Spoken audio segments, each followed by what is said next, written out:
Formula ఈ car race కేసులో ACB విచారణ అంటే కేటీఆర్ ఎందుకు భయపడుతున్నారని ప్రశ్నించారు కాంగ్రెస్ నేతలు.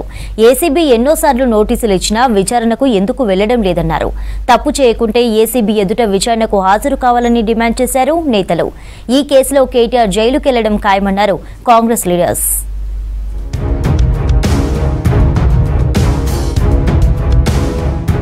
కేటీఆర్ లో తప్పు చేసినట్లు భయం కనిపిస్తోందన్నారు ప్రభుత్వ విప్ ఆది శ్రీనివాస్.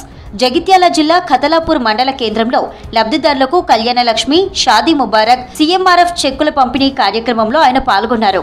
లొట్టపీస్ కేసు అని సంబోధించిన కేటీఆర్ ఆ కేసుకు ఎందుకు భయపడుతున్నారని విమర్శించారు ఆది శ్రీనివాస్. ఆయన మాటల్లో లొట్టపీస్ కేసు అయితే ఎందుకు హైకోర్టుకు నన్ను అరెస్ట్ చేయకొని చెప్పని అడిగాను. నీ బేలతనం అక్కనే కనిపిస్తుంది, నీ భయం అక్కనే కనిపిస్తుంది. ఈ కార్ రేసులో నీ తప్పిదము నీ ఆత్మ చెప్తుంది తప్పు చేసినావు కేటీఆర్ అని.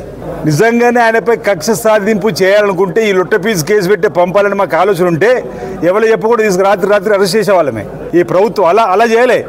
గవర్నర్ గారు అనుమతి తీసుకున్నది. గవర్నర్ గారు అనుమతి ఇచ్చిన కానీ ఏసీబీ కేసు పెట్టింది. ఏసీబీ కేసులో సాక్ష్యాధారాలు ఉన్నాయి కాబట్టి వాటిని విచారణమని నోటీస్ ఇచ్చారు. ఏసీబీ విచారణకు హాజరయ్యేందుకు కేటీఆర్ కు లాయర్ ఎందుకు కావాల్సి వచ్చిందని ప్రశ్నించారు కాంగ్రెస్ ఎమ్మెల్యే ఎన్ఎం శ్రీనివాస్. అవినీతి లేదని పదే పదే చెప్పే కేటీఆర్ ధైర్యంగా విచారణను ఎందుకు ఎదుర్కోవడం లేదన్నారు ఎన్ఎం. నేనే ఇచ్చిన బరాబర్ ఇచ్చిన డబ్బులు నేను చెప్తేనే ఇచ్చిండ్రు, ఏం పీక్కుంటావో పీక్కోపో అని చెప్పి పత్రికాముఖంగా ఎన్నోసార్లు చెప్పిండు. మరి ఈరోజు విచారణ నిమిత్తం ఏసీబీ వాళ్ళు పిలిస్తే వెళ్తూ నా ఎంబడి ఒక లాయర్ కూడా కావాలి, లాయర్ లేకుంటే నేను పోను అని చెప్పి మళ్ళా వెనక్కి వెళ్ళిపోయాడు. ఎందుకు నీకు లాయర్ కావాల్సి వచ్చింది? ఇప్పుడు 100% పక్కా క్రిమినల్ ఇంటెన్షన్ తోటి చేసిన పని. ఫార్ములా ఈ రేసులో కేటీఆర్ మొదటి ముద్దాయిగా ఉన్నప్పటికీ ఏసీబీ విచారణకు హాజరు కాకుండా పారిపోయాడని ఆరోపించారు Satavahana urban development authority chairman Komatireddy Narender Reddy. KTR తో పాటు బీఆర్ఎస్ నేతలు 10 ఏళ్ల కాలంలో చేసిన అవినీతిపై విచారణ జరిపిస్తామన్నారు. కేసీఆర్ తో సహా అందరూ జైలుకు వెళ్లడం ఖాయమన్నారు నరేందర్ రెడ్డి.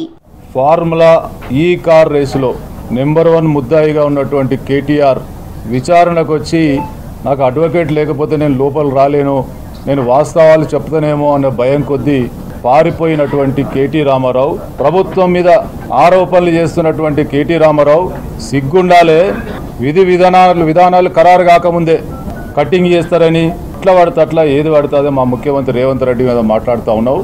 కాంగ్రెస్ కార్యకర్తలు కన్నెర్ర చేస్తే ఏసీబీ ఏది అవసరం లేదు, నువ్వు పారిపోతే దొరకబట్టి బిడ్డ శిక్షిస్తావని చెప్పి హెచ్చరిస్తా ఉన్నాం. ఫార్ములా ఈ కార్ రేసు గ్రీన్కో కంపెనీ నుంచి బీఆర్ఎస్ కు ఎలక్టోరల్ బాండ్ల రూపంలో 41 కోట్ల పార్టీ ఫండ్ వచ్చిందని ఆరోపించారు దేవరకద్ర ఎమ్మెల్యే మధుసూదన్ రెడ్డి. బీఆర్ఎస్ చేసిన మోసాలను, దోపిడీని కప్పిపుచ్చుకునేందుకే సీఎం రేవంత్ రెడ్డి ప్రభుత్వంపై బురద జల్లుతున్నారని మండిపడ్డారు. రైతు కూలీలకు ఇందిరమ్మ ఆత్మీయ భరోసా ద్వారా 12,000 ఇస్తున్నట్లుగా తెలిపారు. రైతు భరోసాపై రాష్ట్ర ప్రభుత్వం తీసుకున్న నిర్ణయం పట్ల ప్రజలు సంబురాలు చేసుకుంటున్నారన్నారు ఎమ్మెల్యే మధుసూదన్ రెడ్డి.